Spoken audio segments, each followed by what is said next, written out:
À la rentrée prochaine, Isabelle Iturburu prendra la place de Nikos Aliagas à la présentation de 50 Inside.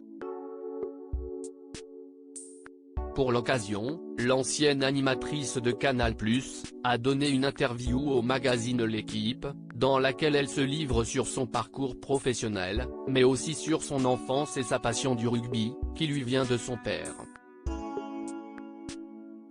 C'est juste un petit au revoir, je ne vais pas très loin, a déclaré très émue Isabelle Iturburu le 17 juin 2023, à l'occasion de la finale du Top 14, pour sa dernière sur les antennes de Canal+. À la rentrée, la journaliste sportive prend la suite de Nikos Aliagas à la tête de l'émission d'actualité People, 50 Inside. Une nouvelle aventure qui s'ouvre pour la présentatrice, qui a mis du temps à prendre la décision de quitter Canal+. Ce n'était pas une décision facile à prendre, après 14 ans dans une chaîne qui m'a tout appris et m'a toujours bien traité. Il m'a fallu 3 mois pour me décider, j'ai rendu les gens un peu fous, a-t-elle déclaré dans Diverto. En plus de 50 Inside, la compagne de Yodelis, va aussi couvrir la Coupe du monde de rugby, qui débutera le 8 septembre prochain avec le match d'ouverture, durant lequel l'équipe de France menée par Fabien Galtier affronteront les fameuses All Blacks, venus tout droit de Nouvelle-Zélande.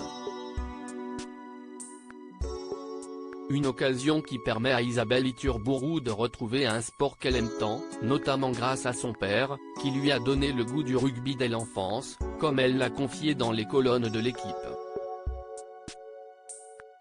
Cela me correspondait davantage entre Isabelle Iturburu et le rugby. C'est une grande histoire d'amour, qui est née dans la difficulté. Dans une interview pour le magazine L'Équipe, la journaliste a expliqué que, petite, elle avait montré énormément de réticence envers l'Ovalie. Je n'aimais pas le rugby au début parce que, pendant ce moment-là, on ne pouvait pas avoir accès aux dessins animés, explique la présentatrice. Malgré sa réticence, son père a fini par la convertir au ballon ovale, comme elle le raconte. Comme j'étais très curieuse, je comprenais bien que c'était important pour mon papa. Donc, sans m'y intéresser de près, je baignais dans cette atmosphère, avec le bruit et les images des matchs du 15 de France. À force de regarder les matchs de rugby à la télévision avec son père, Isabelle Iturburu a commencé à aimer de plus en plus le sport. Un amour qui a été scellé à vie grâce à la Coupe du monde de rugby en 1999, et à la demi-finale qui a vu s'affronter l'équipe de France et la Nouvelle-Zélande. Je me revois sur cette chaise en bois, ébahi par l'émotion, l'esthétique, les valeurs renvoyées par ce sport. Je ressentais que ce n'était pas le foot, cela me correspondait davantage, confie-t-elle.